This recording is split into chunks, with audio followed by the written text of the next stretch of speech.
This is a tale of two Americas, and you know it wasn't this way when Donald Trump was president. I remember the days I was there. In Trump's America, you were safe. Eggs are a disaster. The Secretary of Agriculture is going to be showing you a chart that's actually mind-boggling what's happened, how low they were with us and how high they are now. I think. I'm always thinking. Do you ever do that? You're sweating and you're thinking and you're trying to figure out. Trump slapped Canada with tariffs, and now they're swiping right on the EU's dating profile. A recent poll shows 68% of Canadians now view the EU more favorably than America. Ouch, that's gotta hurt Trump's ego. Seriously though, can you imagine Canada joining the EU? It's like when your ex immediately starts dating someone hotter and richer just to spite you. And the funniest part, Trump's America First policy is literally pushing our closest neighbor into someone else's arms. And prices could go up somewhat short term, but prices will also go down. And I think the farmers are going to be helped by this very much. There are serious unintended consequences, not just for USAID and the people that it helps, but also to America's farm economy and the economy right here in Texas. They will come for you. If we don't control our government, their government will control us. Quick favor before we move on. If you appreciate this content, consider giving this video a like and subscribing to the channel. Believe it or not, more than 92% of viewers haven't subscribed yet. It's free and only takes a second, but it means the world to us. So did you subscribe already? Great, thank you so much for your support. Now back to the video. Remember the good old days when Canada was our BFF neighbor? Those days are history thanks to Trump's latest tantrum. On February 1st, the Orange in Chief decided to slap a massive 25% tariff on basically everything coming from Canada. But wait, that wasn't enough for Donnie. Just over a month later, he doubled down and jacked up tariffs on Canadian steel and aluminum to a mind-boggling 50%. Picture Trump at his rallies, red-faced and shouting about how these tariffs will bring back American jobs while waving his tiny hands around. Meanwhile, in reality land, economists are pulling their hair out knowing how previous trade wars have actually killed jobs. It's like watching someone try to put out a fire with gasoline while screaming, "I'm helping."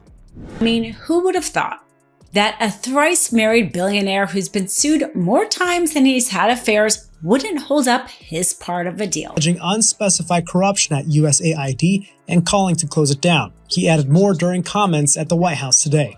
President Trump is speaking with Prime Minister Trudeau. I mean, obviously, we have had a good result so far. You just know his economic advisors were probably begging him not to do this. Sir, Canada is literally our closest ally and trading partner. But Trump being Trump probably responded with something brilliant like, "Nobody knows tariffs better than me. I have the best tariffs," because nobody tells Donnie what to do, especially not people with actual knowledge. Canadian officials must be sitting in their offices completely baffled, wondering what economic textbook Trump is reading. Spoiler alert, he's not reading any. This America First policy is rapidly turning into America alone as Trump burns bridges faster than he goes through Diet Cokes. And guess what? Canada isn't taking this lying down. Within 24 hours of Trump's aluminum and steel tariff hike, Canada announced its own 25% retaliatory tariff on $21 billion worth of American goods. They're targeting everything from steel and aluminum to processed foods, household items, and high-tech products. The polite northern neighbor isn't being so polite anymore. Another one of your favorite Democrats, Democrat Attorney General Merrick Garland. There's a winner.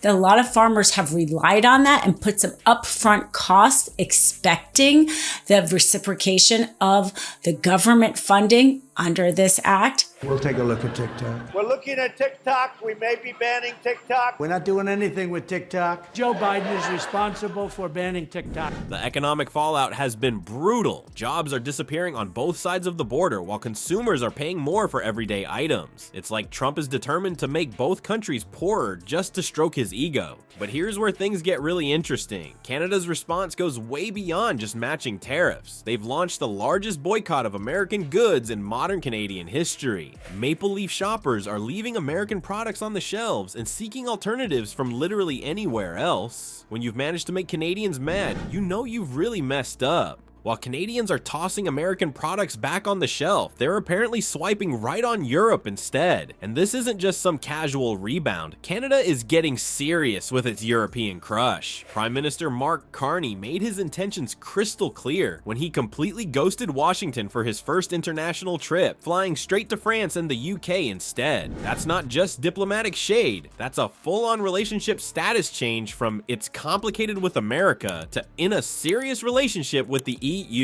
The evidence of this budding romance is everywhere. When you look at USAID, that's a fraud. The whole thing is a fraud. Donald Trump's diehard MAGA fans are irritated by his recent statement on the passing of former President Jimmy Carter.